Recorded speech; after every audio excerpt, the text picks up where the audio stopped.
First of all, we have studied about force, and now we are going to study about effects of force. So, effects of force में हमारी सबसे पहली चीज आती है how a force can change the state of motion. क्या हम force apply करने से किसी भी स्टेट ऑफ मोशन को चेंज कर सकते हैं? हाँ, हम कर सकते हैं। सबसे पहले मोशन क्या होता है? मोशन होता है action of moving, is the action of moving और मूवमेंट। अब फोर्स अप्लाई करने से हम स्टेट ऑफ मोशन को चेंज कर सकते हैं। देखते हैं कैसे। हम एक डेली लाइफ एग्जांपल लेते हैं, फुटबॉल का ले लेते हैं। सपोज जहाँ पर मैं खड़ी हूँ वो एक ग्राउंड है, यहाँ पर मेरे सामने एक फुटबॉल है, वो रखी हुई है। तो वो क्या है, वो अपनी एक ही पोजीशन पे रखी हुई है, यानी कि वो एक स्टेशनरी ऑब्जेक्ट है, वो रेस्ट पोजीशन है। पर क्या हम उस ऑब्जेक्ट को मूव कर सकते हैं? हाँ, अगर मैं उसके ऊपर फोर्स अप्लाई करती हूँ तो क्या होगा, वो मोशन में आ जाएगा। पहले वो स्टेशनरी ऑब्जेक्ट था और अब वो मोशन में आ जाएगा। पर अगर मैं उसी डायरेक्शन में, जिस सेम डायरेक्शन में वो जा रहा था, सेम डायरेक्शन में मैं अपना फोर्स अप्लाई करती हूँ तो क्या होगा, उसकी स्पीड इंक्रीज हो जाएगी। यानी कि अगर हम सेम डायरेक्शन में किसी भी ऑब्जेक्ट जो कि मोशन में है उस पर हम अपना फोर्स अप्लाई करते हैं तो क्या होता है, वो इंक्रीज हो जाती है उसकी स्पीड। अगली चीज आती है उसकी स्पीड को डिक्रीज करना। हमने देखा था कि सेम डायरेक्शन में फोर्स अप्लाई करने से स्पीड इंक्रीज हो रही है, तो क्या हम अपोजिट डायरेक्शन में फोर्स अप्लाई कर उसकी स्पीड को डिक्रीज नहीं कर सकते? हम कर सकते हैं।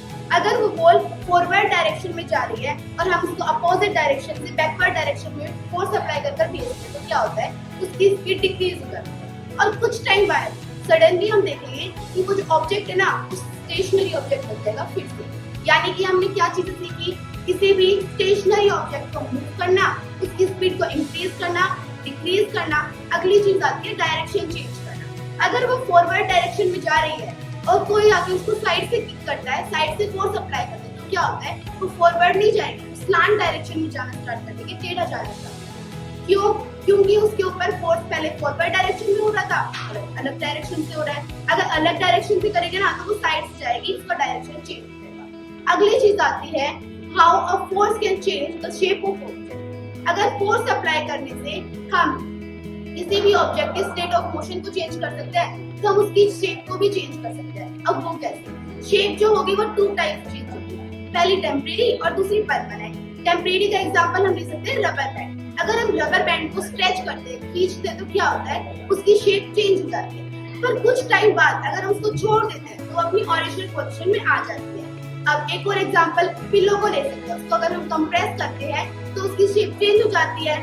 कोई स्माइली वाली जो बॉल होती है, हमने देखा है कार्स में होती है, उनको हम कंप्रेस करते हैं तो क्या होता है, शेप चेंज हो जाती है। पर जैसे ही हम उसको छोड़ देंगे वो ओरिजिनल पोजीशन में आ जाएगी। अगली चीज आती है परमानेंट चेंज। परमानेंट चेंज कैसे? हमने देखा होगा लोहार होता है ब्लैक स्मिथ। हम क्या देखते हैं कि वो आयरन को जो है ना गर्म करता है और उसके ऊपर हैमर से हिट करता है, फोर्स अप्लाई करता है, तो क्या होता है, उसकी शेप चेंज हो जाती है और वो परमानेंटली हो जाती है। परमानेंट यानी कि अब वो वैसा ही रहेगा। हम कुछ भी एक्शन कर फोर्स अप्लाई कर दिया है ना, तो अब उसकी शेप चेंज हो गई है, अब वो वापस अपनी ओरिजिनल पोजीशन में नहीं आ सकता।